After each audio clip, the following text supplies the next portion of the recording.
Hello, this is John with Anthem Business Solutions, and this is how you add a staff member or an employee to the system. You're going to want to go to the admin portal, which is hrpos.heartland.us. Once you sign in, you're going to go to your menu up here at the top left. And then you're going to go over here to location setup. Once you're in location setup, you're going to go down here on the left to staff. This should show a list of all your employees. And then you're going to go up here to the top and choose new. Then you're going to put in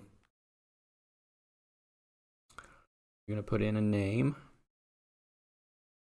Oops, that cap's on.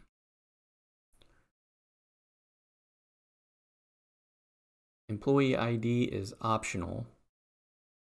This is if you have payroll and you're using employee IDs for payroll, then you can submit that there. And then you're going to put in a login pin. Use a bunch of ones here. You can choose the language. Phone number is optional.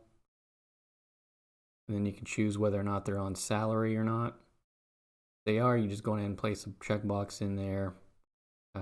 If not, uncheck it. I'm going to show you what it's like to do an hourly employee instead.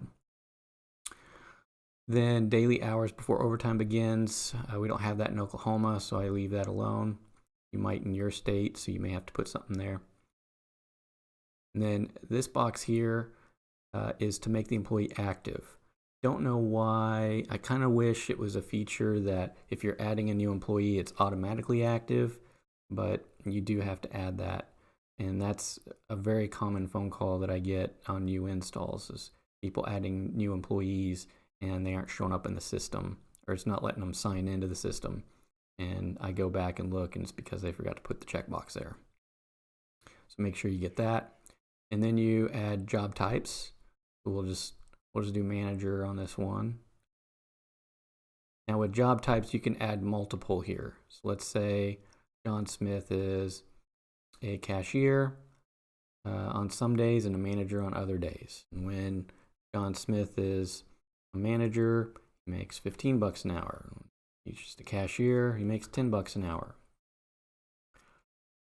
And then you do have to calculate your own overtime rates and populate those. It is required. And then just a reminder, anytime you see these eyeballs, that means you can click on the eyeball and it's going to take you straight to the category over here on the left for job types, and it's going to take you straight to the settings for the manager job type. And also a reminder, with question marks, you can hover over those and get more information. Then you choose a permission, and then you choose report access. Now, if you don't have these created yet, go watch my other videos on these. And then you hit save. Make sure you get your save successful box pop up on the bottom right.